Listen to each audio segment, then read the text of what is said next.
السلام علیکم ورحمۃ اللہ وبرکاتہ۔ بسم اللہ الرحمن الرحیم، الحمد للہ والصلاة والسلام علی رسول اللہ وعلی آلہ واصحابہ اجمعین۔ آج کے درس کا عنوان ہے رمضان کی تیاری۔ رمضان مبارک کا مہینہ بالکل شروع ہونے والا ہی ہے، کچھ دنوں میں رمضان کا مہینہ شروع ہو جائے گا انشاءاللہ۔ اللہ تعالی ہم سب کو رمضان کا مہینہ نصیب فرمائے، آمین۔ تو اتنا عظیم مہینہ شروع ہونے والا ہے، تو اس کے لیے ہمیں چاہیے کہ ہم رمضان کی تیاری کریں۔ اتنا عظیم مہینہ، برکت والا مہینہ شروع ہونے والا ہے، تو ہمیں تیاری کرنی چاہیے۔ تو اس لیے عنوان رکھا گیا آج کے درس کا کہ رمضان کی تیاری کیسے کریں، کیا ہمیں کرنی چاہیے۔ سلف صالحین یعنی صحابہ کرام رضی اللہ عنہم اجمعین رمضان سے 6 مہینہ پہلے، 6 منتھ پہلے سے یہ دعا کرتے تھے کہ اللہ ہم لوگوں کو رمضان کا مہینہ نصیب فرما، اللہ ہمیں زندگی دے کہ رمضان کا مہینہ مل جائے۔ 6 مہینہ تک دعا کرتے، انتظار کرتے اور خوب دعا کرتے۔ پھر جب رمضان کا مہینہ مل جاتا تو اس کے بعد 6 مہینہ تک یہ دعا کرتے کہ اللہ جو میں نے عبادتیں کی ہے رمضان کے مہینے میں اس کو قبول فرما، کہ اللہ عبادتوں کو قبول کر دے، جو کچھ میں نے کیا اس کو قبول کر دے۔ تو 6 مہینہ قبولیت کے لیے دعا کرتے تھے، یہ ان کی تیاری ہے۔ دیکھیے سبحان اللہ، شدت سے انتظار کرتے تھے، تڑپتے تھے کب ہمیں رمضان کا مہینہ مل جائے، کیونکہ رمضان کا مہینہ برکت والا مہینہ ہے، رحمت والا مہینہ ہے، مغفرت والا مہینہ ہے، بخشش والا مہینہ ہے، نیکیوں کا پہاڑ جمع کرنے والا مہینہ ہے کہ خوب اپنے کی جمع کر لے۔ ہر نیکی کا ثواب اللہ تعالیٰ کئی گنا بڑھا چڑھا کے دیتا ہے۔ اللہ کو راضی کرنے والا مہینہ ہے، جنت پانے والا مہینہ ہے، جہنم سے بچنے والا مہینہ ہے، کامیابی کا مہینہ ہے۔ تو اس کے لیے تیاری بھی انسان کے اندر ہونی چاہیے۔ تو تیاری میں یہ ہے، ایک تو دعا کرنا کہ اللہ رمضان مل جائے، اور رمضان کا دعا کرے کہ اللہ قبول کر لے۔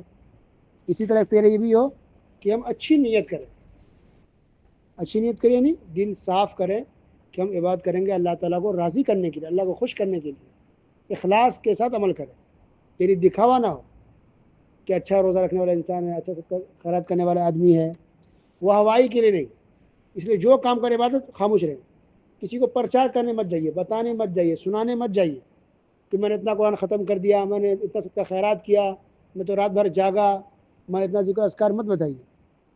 تو نیت اچھی نیت سے کام کرے، اللہ کو راضی کرنے کے لیے ہو، اللہ قبول کر لے، یہی آپ کے لیے کافی ہے۔ بس کسی کو بتانے کی دکھانے کی کوئی ضرورت نہیں ہے۔ اخلاص ضروری ہے، کیونکہ اخلاص اگر نہیں ہے، دکھاوا اگر آ گیا تو اللہ اس کے بعد قبول نہیں کرتا۔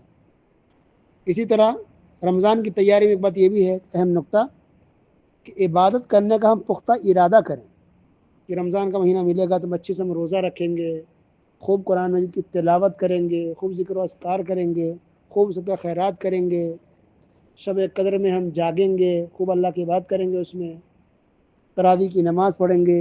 جو کچھ بھی بات کی ہے، بات کرنا ہے رمضان میں، ان سب کے کرنے کا پختہ ارادہ کرے کہ ہمیں ضرور انشاءاللہ یہ کام کرنا ہے۔ جب انسان ارادہ کرتا ہے پختہ تو اللہ کی مدد بھی آتی ہے، اللہ توفیق بھی دیتا ہے، پھر ہمارے لیے وہ کام کرنا آسان بھی ہو جاتا ہے۔ ٹھیک ہے، تو کوشش انسان کرے گا تو اللہ کی مدد بھی آئے گی۔ جب انسان ارادہ ہی نہیں کر رہا ہے، اس کا ارادہ ہی نہیں ہے پختہ کچھ کرنے کا، تو کیا اس کو توفیق ملے گی، کیا وہ اچھا کام کر پائے گا؟ تو پہلے ہم پلاننگ کریں، ارادہ کریں، پختہ ارادہ کریں، پھر کوشش کریں، پھر اللہ کی مدد بھی آتی ہے، اچھے کام ہو بھی جاتے ہیں۔ اسی طرح پختہ ارادہ کرنے کا ایک فائدہ یہ بھی آپ کو ہوگا کہ اگر کسی وجہ سے وہ کام نہیں بھی کر پائے تو اللہ تعالیٰ کو ثواب دے گا۔ نبی کریم صلی اللہ علیہ وسلم نے فرمایا کہ اگر کوئی آدمی برائی کا ارادہ کرتا ہے لیکن برائی اگر نہیں کرتا ہے تو اللہ سے گناہ نہیں دیتا، برائی کرے تب گناہ ملے گا۔ لیکن اگر کوئی انسان نیکی کا ارادہ کرتا ہے کہ کرے گا لیکن کسی وجہ سے وہ نہیں کر پاتا ہے تو پھر بھی اس کی اچھے پختہ ارادہ کے سے اللہ تعالیٰ اس کو ثواب دے دیتا ہے۔ اللہ اکبر۔ یعنی آپ نے ارادہ کیا نا کہ مجھے روزانہ تراویح پڑھنی ہے، لیکن کسی وجہ سے آپ نہیں پڑھ پائے، پھر بھی اللہ اپنے فضل و کرم سے آپ کو ثواب دے دے گا۔ اب چاہتے ہیں پڑھیں لیکن کوئی مشغول انسان ایسا ہو گیا، کسی چیز سے پڑ گیا، کچھ ایسے اس کے پاس بیمار پڑ گیا، مثلا انسان ہے، کچھ بھی ہو سکتا ہے۔ تو اسی لیے ہر اچھے کام کے لیے پختہ ارادہ رکھیے اور وہ کریں بھی آپ، لیکن کسی وجہ سے اگر نہیں بھی کر پائے تو اللہ تعالیٰ اپنی رحمت سے انسان کو ثواب دے دیتا ہے۔ یہ اللہ کے رسول صلی اللہ علیہ وسلم کی حدیث ہے۔ تو ہر اچھے کام کا ارادہ کر کے، پختہ ارادہ کر کے بیٹھ جائیے ابھی سے کہ ہمیں یہ کام کرنا، یہ کام کرنا، یہ اچھے کام کرنے.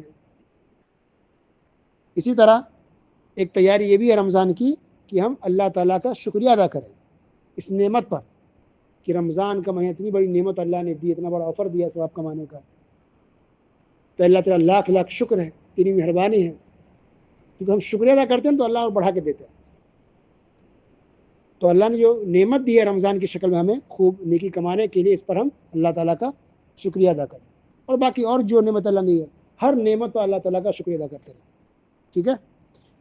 اسی طرح ایک تیاری یہ بھی ہے کہ ہم بری عادتوں کو چھوڑیں. جو بھی بری عادت ہے، جھوٹ بولنا، غیبت کرنا، چغلی کرنا، کسی پیچھے پڑنا، یہ بری خصلت، بری عادت ہے، اس کو نکالیے زندگی سے. یہ بھی ایک تیاری ہے رمضان کی. اب جیسے ابھی جھوٹ بولنا ہے، رمضان میں جھوٹ بولیں گے، رمضان کے بعد جھوٹ بولیں گے، تو کیا تیاری آپ کی پھر رمضان کی؟ چھوڑیے. جیسے ہم رمضان آ رہا ہے تو ماشاءاللہ گھر کی صفائی کرتے ہیں، گندگی نکال کے پھینکتے ہیں گھر سے، تو اسی طرح سے بلکہ اس سے زیادہ ضروری ہے کہ اب دل کے اندر جو گندگی ہمارے ہیں، جھوٹ بولنے کی یا چغلی کرنے کی یا کسی کو تکلیف دینے کی، پریشان کرنے کی، وہ سب گندگی کو صاف کر کے نکالیے. تو یہ ہے تیاری رمضان کی.